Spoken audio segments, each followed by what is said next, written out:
Hi everyone, my name's Laura and I'm the Carpe Diem Stitcher, so called because I've got so much to sew and so little time to do it in. So welcome back to my channel if you're an existing subscriber, and a very warm welcome if you're new here.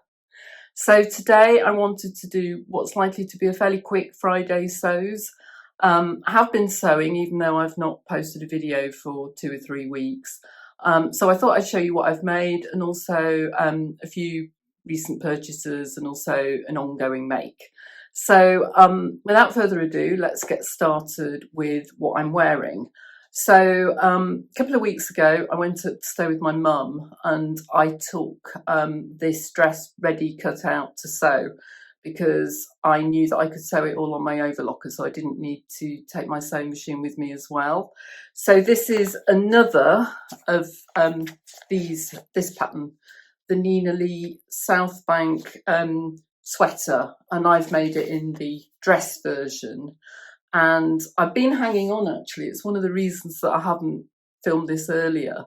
I've been trying to wait for the weather to clear up because, as you know, we've had all these storms and things. And it keeps showering, so it's a bit dodgy outside. But I'm going to try and take some video of me doing some twirls just in here so that you can see it properly. But yes, I've made the version on the front cover, which is the dress version. It also comes in a kind of longish length sweater and a crop. And on my version of the pattern, this goes up from a size 6 to a size 20. So in terms of the bust in inches, it's 32 inches up to 46 inches. So I'm not going to spend ages talking about this because I've done a review of all my jersey dresses that I've made before, and I've made 2 of these before. So I'll pop a link to that video down below, and if you're interested in more of the detail, then you can go and have a look at that. But this is made up in a lovely French terry, which I got from First for Fabrics in about February, I think, this year. And it was one of those fabrics that I just thought, I'm not going to let that one go. So I got it, but hung on to make something with it until autumn, because obviously we were going into spring. So, and I wasn't too sure what I was going to make. I thought it was either going to be this or a Billie. So yes, I made it up while I was staying with my mum entirely on my overlocker. And I make the size 12 on the bust, which is for a 38-inch bust, which technically is a bit big, but on the other hand, I don't really want it to be tight on the bust. And then I grade out to a 14 at the waist and the hip. And that works really well for me. The only other changes that I make to the pattern are that I basically take 2 inches off the neckband, so that once it's folded over, it's an inch shorter. Because I don't like it when it comes right the way up there. I just find it a bit awkward. I feel like I'm permanently catching my chin on it, and I worry about my makeup coming off all over it. So I have shortened the length of the neckband, and I take a little bit out of the sleeves as well. I think it's only about ½ an inch or so, but it just makes them sit really nicely on the cuff. So that's my first make. Really pleased with it. It's finished off inside. I'll pop a picture in. It's got a little label in that says just perfectly me, and that's a little rosy cheeks label, and it absolutely says it all. It is perfectly me. It really is my colours. It's nice and bright. It's very cheering to wear on an autumn day, and it's really cozy warm, and it's most definitely secret pyjamas. So that was my first make. And then the other thing that I've made completely is another secret pyjamas dress, and so this time it's a Billie dress. So it's this one, Tilly and the Buttons Billie, which again is in my video where I review my jersey patterns, and I didn't make any changes at all from the last time that I made it. So on this one I make up a size 3, which is a 34-inch bust, and I grade out to a size 4 on the hip, waist and hip. Yeah, so, and this goes up on here, it goes up from a 30-inch bust to a 48-inch bust, but I'm pretty sure they've extended the size range in the Billie. So if you look online on the website, I'll link to the website, I'm sure that you'll find it's in a greater size range now. So the version I've made is this one. It's the dress version with the regular sleeves, so you can see it more clearly there, not the balloon sleeves. And again, I'll pop some pictures in of me twirling about in it. But so I made it in this beautiful green and gold and slightly bluish French terry, yeah, kind of marbly effect. And I think it's either from Jelly Fabrics or Little Legs Fabrics, and I can't remember which. But I'll pop it on the screen down below. And I've got my rainbow overlocker thread in it. I have in this one as well, actually. And I've just popped a little label inside, which is equally brightly coloured. And it says, I am loved, because I'm lucky. And I know that that is true. So I have, yeah, as I say, it's the same as I made it up before. But I really wanted to get this sewn up. I've had it in my stash probably maybe 2 years, and it's just really lovely, and I really wanted to show it off, hence making a dress out of it. So those are the two things that I've got done completely. And then just have a quick sip of coffee. It's actually Friday lunchtime when I'm filming this, so just having a quick break from work. So the other thing that I've made a really good start on is, let me move the patterns out of the way, is this. So this is the stylish, I can't say it, stylish sewing caddy pattern by Christina Sipurik of Pretty by Hand. I apologise if I've butchered her name. And it's a sewing caddy with it's actually covered in, it's got a zip in it, and then it's got like a wire frame that goes inside. I'll pop a picture up here to show you. So I've actually made quite a good start on this. So I've got to the point where I've got the outer bag pretty much made up. And you can see I've got two contrasting fabrics that I've made it up in, which both came from Higgs and Higgs. And it's got these little pockets down the side. And I've got the zip in. And it's got pockets on the other side as well. Got the handles on. Used batting for the first time.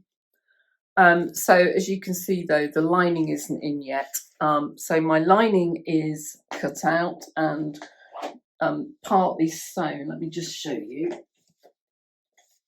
So my lining is made up in this. This reminds me a bit of, if anybody remembers Holly Hobby from, what, 1970s, something like that. It's got these little figures on, cute little figures. So this is what I'm using for my lining for both the base and the sides. So I've joined the sides to the base on the long sides, and I'm just about to sew the sides up. And this bit's a bit fiddly, because what you have to do is you sew up a little bit at the top, then you leave a space, which is where you put in the wire frame, and then you sew down again, and then you leave another gap, which is where you then turn the bag through so that you don't, to get the lining, it's bagging out basically. So I've still got that to do. And then that's it, I think. So that has to be sewn on to the top. And then you do all the turning out and put the wireframes in and sort of close up the holes.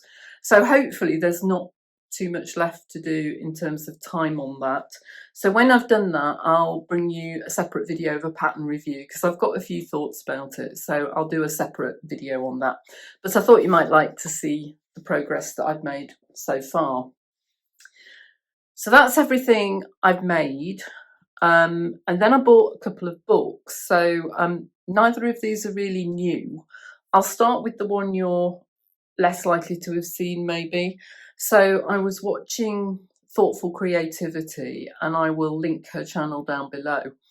And she was talking about sort of various sewing machine tips and tricks.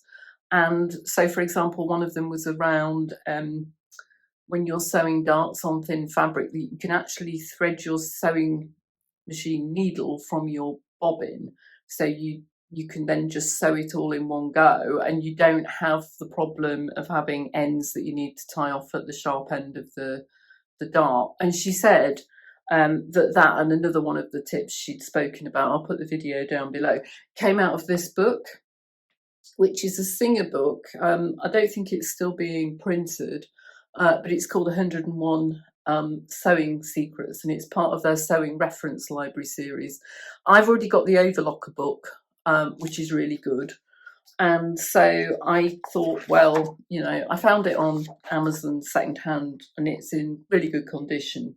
But you can see it shows you things like how to copy a garment, various different sort of trade secrets, tips and tricks, how to do various different things like circular ruffles, how to not have your coat hem sag if you have that kind of a problem, and talks about things like how to pick various different sewing things. Some of this, of course, might be a little bit more outdated, you know, selecting pins and things, because I'm sure time's moved on since this was published. But I thought it was worth having. It got very good reviews on Amazon, so I snapped up a copy. So that's the first book I got. And the second book I got, yes, I know, I'm really late to the party. So I went for this eventually. Initially, when it came out, I wasn't that keen on it. The Make It Simple book by Tilly Warnes. But I have seen Jess from So What If I Sew was mentioning she put up a picture from Shine and said, you know, she didn't want to buy anything from Shine, but she really liked one of the looks, and it had a pinafore skirt in, and the style was very much like the olive in here. And also, since this came out, I used to think I would never wear wide leg trousers, and then I bought a pair and quite liked them. So I may yet make the Sapphires, and I've already actually owned the Juno pyjamas because it came free with a sewing magazine, and I also quite like the Bertha cardigan. So I relented and I bought it. So there's the olive down there. You can see that. So I thought, well, it's worth getting it, because, you know, you get so many patterns in the book that even if you don't make them all, it's probably still good value for money. So that was the second book I bought. And the only other thing I've bought is Megan Nielsen at the moment are having a birthday sale on their website, and it goes up to, I think it's the 7th of November, and it's 30% off their patterns. So I have wanted the Jarrah sweater for ages and ages and ages. I'll pop a picture of the pattern up here. And I've always thought, well, I'll hang on, I'll wait, and I'll get it in a sale. Anyway, I've got the PDF version, so I got it for £9 something like £9.80 instead of £13. So I thought, yeah, actually, it's worth doing it now. So I've also ordered that. So that will be on some future makes. So that's all from me for now. I know I'm not going to have a chance to put up a video next week, but maybe I might get one out probably in about 2.5 weeks' time when I've got this done. It just depends how long it takes me, but I'm not going to have a chance to sew over the next couple of weeks. But I didn't want to leave you without a video for too long, so I thought I'd just hop on and do very quick Friday sews. So I hope you are all well. I hope you're all getting some time to sew, and I hope you're all having a fabulous Friday and weekend, or whenever you're watching this. And I will see you very soon. If you've enjoyed this content, please do give me a thumbs up, comment, let me know what you think of the dresses. I will still be able to see my comments even though I won't be sewing, so I can respond to them, and I always do try to reply to comments. So yes, until the next time, I'll see you very soon. Take care. Bye for now.